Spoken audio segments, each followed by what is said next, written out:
I don't know. I don't know what's up with Keith, man. He's been having some internet issues lately, but he's still working the keyboard. So you've already talked to the guest. Who's the guest? Tell me about the guest. I'm curious. I haven't spoken to Carl. I don't know. He was on once before. Let me see, man. Hold on. It's not ringing a bell. Let me check okay. my LinkedIn. I thought I was, because we've had a couple of guests on that I hadn't been, but you'd already seen them. So I thought this is another one of those. I don't think I met Carl. Yeah. There he is right there. Hey, he's up. Carl, can you hear us? Let's go, baby. How are you today? I was hoping I could get to mix it up with you guys. Competitive bodybuilder as a teenager, and I still workout fiend. And I'm glad I'm not the only guy who wakes up at 3 a.m.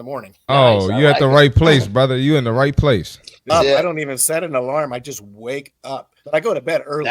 I'm in bed by 9 o'clock. That's good. That means your body's ready to get up. When you wake up with that alarm, that means your body's just basically charged and ready to go. So that's really cool, brother. So basically, admiring your arms the whole time I've been on here. I'm looking at your arms. I'm like, dude, you got to be about my age, and you still got those arms. I was sporting arms like that when I was 19 years old. What do you do? I'm 52. How old are you, brother? I'm 58.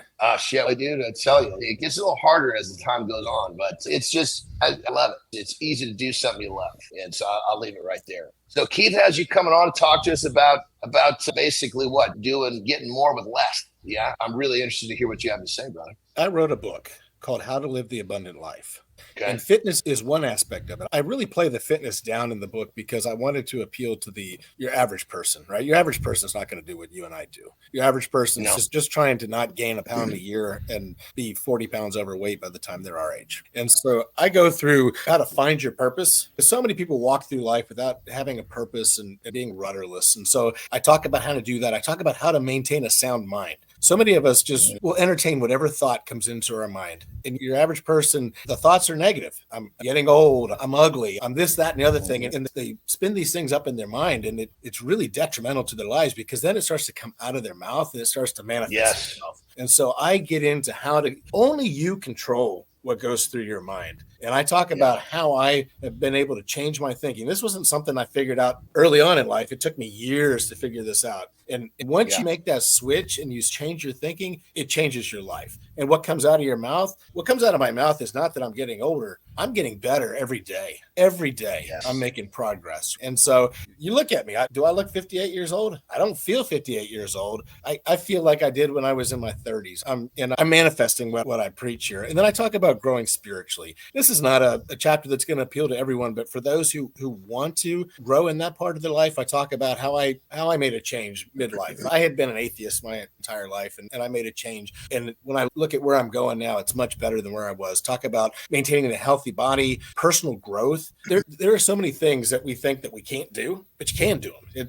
The key to doing the impossible is coming up with achievable goals that will get you to where you want to go. And I talk about a couple things that I did. I got my pilot's license. It seemed like the impossible thing. I didn't know any pilots growing up. I just saw airplanes flying. I said, I want to do that. And it took me 20 some odd years to get it, but I did it, right? When I was in high school, me going to Harvard University was not a possibility. I just didn't apply myself. But later in life, I work with a lot of people that have gone to these elite universities. I figured out how to get myself into an executive ed program there. And you know what? I went to Harvard University. It wasn't that big of a deal. I'm just saying these things are not impossible. If you want to do them, I give a way to get there. And then also about developing and maintaining relationships.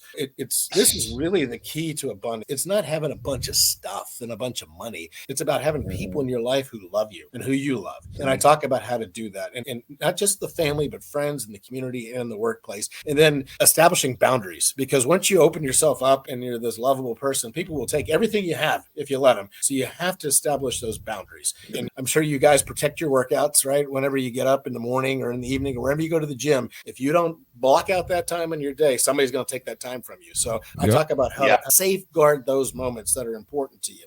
And so that's essentially what I cover in this book. And it's not something that I was born knowing. It's something that I learned through a life of making mistakes and learning the hard way. So the younger people that get a hold of this book will be able to avoid a lot of the mistakes that I made. It's amazing, bro. Everything you're saying is amazing, and I'm with you. I subscribe to a lot of it. What was there a catalyst? Because you said you early in life you didn't have it. Was there like a turning point, or was it just like you had little awakenings and they just kept stacking up as you grew older and more wise? I think it was little awakenings, right? Because it wasn't all at once. It was when I was 24 years old, I was living like most guys live and trying to get my way with every woman that I met. And you know what? I thought to myself, it was more of is this the best way to meet your future wife? And so I decided I needed to change my ways. And ultimately, I couldn't on my own. And that's when I turned to God. And so that was an awakening. And you know what? A year after I made that decision, I met my wife, and I've been married 30 years and I got 5 kids. So it's all been good. It worked for me. It maybe not be the path for everyone, but that was one awakening. Another awakening was when I was in my late 30s.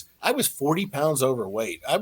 You know what? I would walk, and I don't know that you guys look really fit, so you probably never experienced this, but my butt would jiggle when I walked. And you know what? That was a horrible feeling. Maybe if you're a woman, that's a good feeling, but I'm like, man, I got to change my ways. And so at that point, I started to figure out how to change my eating. At first there were a lot of guys doing the Atkins diet around me. And that was the first hard cut over. I heard you guys talking about carbs, where I just banned carbs from my life. And I've moderated that approach a little bit as time went on, but it's that low carb, controlled calorie eating. And I figured out how to, now I wear the same clothes, I'm the same weight as I was in high school. And so that was an awakening. And there have been several of those. I'm not going to go through every one of them, but like little pieces over time, you're like, oh, I don't have to think about it, whatever pops into my mind. I can change that. I can take lies and get rid of them and replace them with truths. And it's one of the best things I ever did. Just on a funny side note, hold on, Marty. A funny side, I can relate, because there was a time in my life where I had a set of man tits that jiggled around pretty good. So mine wasn't the jiggler, but the tits were. So I feel your pain, brother. Go ahead, Marty. I was going to ask, man. We shouldn't jiggle anywhere. Thank you. Right there with you. I was going to ask, so you got this situation where you like, my ass is jiggling. I need to do something about it, right? Now, I'm That's sure the first you time had I've admitted that in public, Marty. place to do it. This is the place to do it. I'm sure you had people around you that probably made you feel like that was okay and you didn't need to change or anything like that. So what tips do you have for somebody who's maybe surrounded by those type of people, and what's some practical steps they can take to get out of that mindset or separate themselves from that type of mindset? I come to think of it, I look at families where everybody makes themselves feel comfortable because they're all growing fat together, right? And becoming unhealthy together. Fortunately, my wife, after I kept buying bigger and bigger pant sizes, I went from a 32 to a 34 to a 35 to 36. It was just getting bigger and bigger. And she said, how about you lose some weight and you don't buy all these pants? So fortunately, she's the voice of reason. Maybe it wasn't because she didn't love me because I was getting heavy. She still loved me. She told you because she did love you. It's her job, to be honest. She's also an accountant, and I was spending too much money at buying new pairs of